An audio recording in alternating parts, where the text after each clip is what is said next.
Hey guys, I wanted to make a quick video on tactical systems in the defensive phase. When we talk about defense, we're talking about formation. When you have the ball, things are going to change fluidly. As you progress up the field and different spaces open up, your formation will change. It's in the defensive phase where your team shape really matters. And ultimately, my main point will be the numeric team shape is less important than your overall team strategy. We'll start off with these team shapes because it's what people are familiar with. To me, there are six basic shapes. Those are 4-3-3, 4-4-2, 4 diamond 2, 3-5-2, 3-4-3, and 3 diamond 3. Everything else is just a variation of one of these. Now, why six? It's six because teams have to choose how many central defenders they want with either options of 2 or 3, and how many central midfielders they want with options of 2, 3, or 4. So you have two options for the first choice, three options for the second choice. That's a permutation with six options. Okay, my assumptions are that the shapes are symmetric. We have to cover the flanks and leave one guy high so we actually have three lines. Say you want to start off with two central defenders and two central midfielders. That means you're in 4-4-2. You only have four players in those spots, so the team has to be very compact. If you want to add an extra central defender,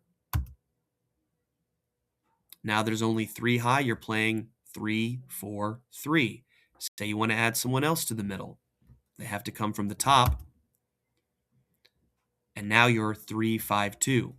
Say you want to add someone else to the middle in terms of the central midfield and play in a box or a diamond. Where are they going to come from? It's either the top or the back. I'll pick the back, and that leaves us in 4 diamond 2. So here are the numbers for the specific systems. To me, what's going on in the center of the pitch is often the most important. It's the most important space. So that's why I have these two focal points. And you hear a lot of other team shapes, but it's all just variation. For example, in 4-3-3, you can have two CDMs, you can have two attacking mids, you can play it flat in an advanced zone like Liverpool used to do. You could play 4-3-2-1 in the Christmas tree.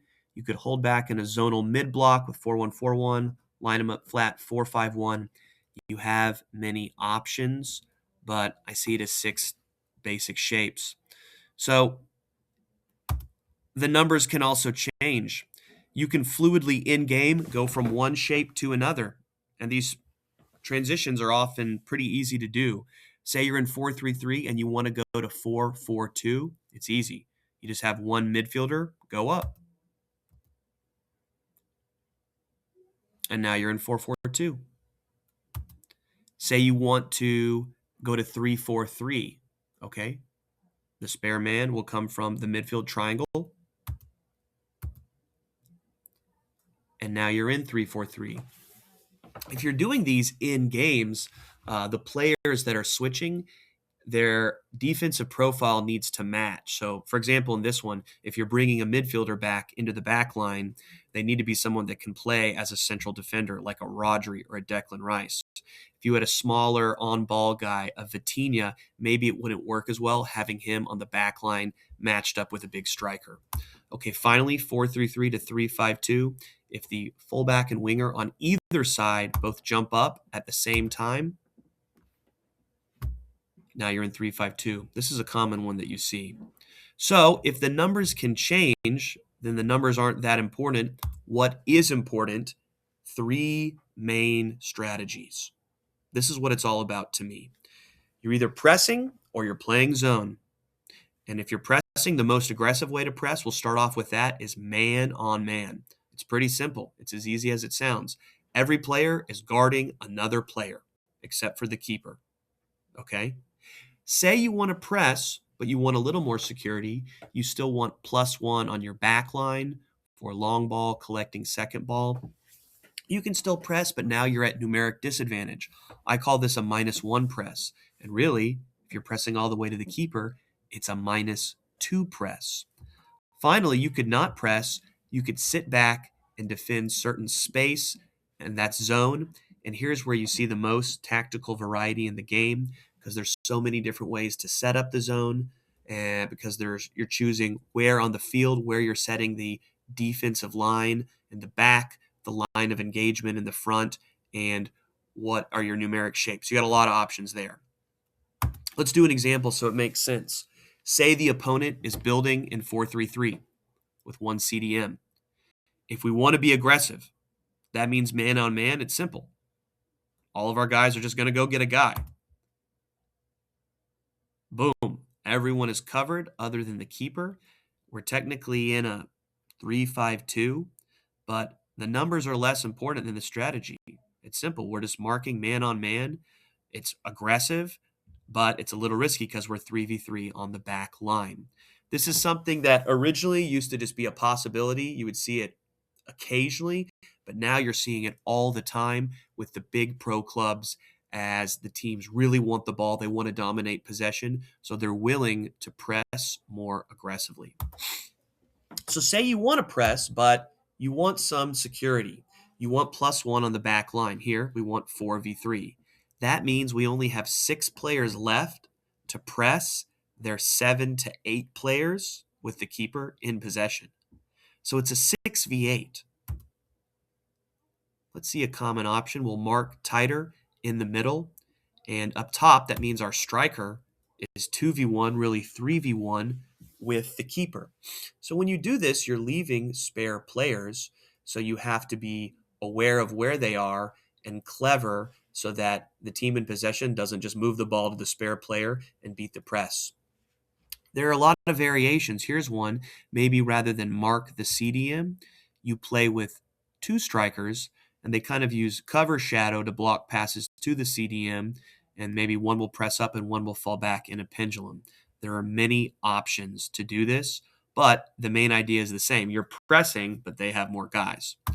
Finally, if you don't want to press, then the opponent has to come up the field, and thus they can't use the keeper anymore. It's truly just 10-man possession. Their shape will change slightly, so it's less important. And now you can really pick whatever shape you want. Here's one that's popular these days. Okay.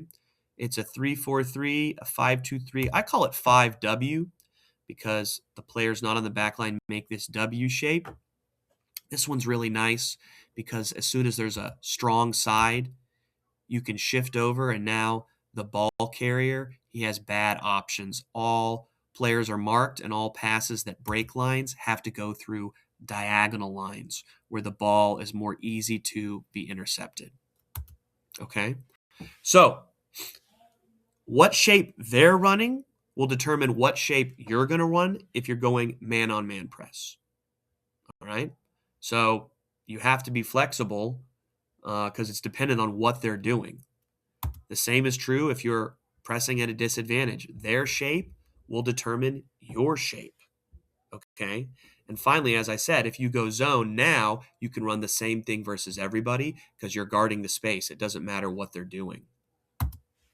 Here's a specific example from a little while ago. Man U versus Aston Villa in the EPL, a recent game. Man U's been playing lower in a 3-4-3. The internet said that's what they played, but the internet was wrong. They didn't do that if you watched the game. The reality was something more like this. They really were in a 4-3-3 because Delo, who usually is the right wing back, he didn't come back to the back line hardly ever. He stayed up high. On the other side, Dorgu, the left wing back, sometimes he would jump up, but usually he would start off low on the back line. Mount, the right wide forward, he played inside the whole time, man marking a CDM. So basically they were 4-3-3. Okay. Then certain triggers would occur, and Dorgu and Cunha, the left back and the left winger, would both jump. So then they would go man on man. And now they're in basically a 3-5-2. So, what are the takeaways? Numeric shape is less important than the overall strategy. What are you trying to do as a team? And the good teams, the pro teams, they use all 3 strategies and they blend them together. Are you wanting to press or stay back in a zone? If you press, are you going to leave a spare man or be more aggressive man on man? How do you disguise your intent so the opponent doesn't know what strategy you're picking? The pro teams do this. They start in a zone, certain triggers will occur, and then they'll jump into a press, sometimes a man on man press, sometimes a -1 press. There are certain triggers, multiple triggers, that tell them when to press up and when to fall back into zone. If half your team is pressing, other half is falling back into zone, it's not going to work out for you. But if everyone is on the same page and you're dynamic in your options of strategy and you're clever in how you solve the problems of the strategies, how do we mitigate the risk of when we go man on man? How do we confuse the opponent to where the spare man is when we're -1 pressing? How do we apply pressure at the right times when we've fallen back into a zone? If you're thinking about these questions, you're more likely to have success than focusing on just three numbers. Have a good day. Peace.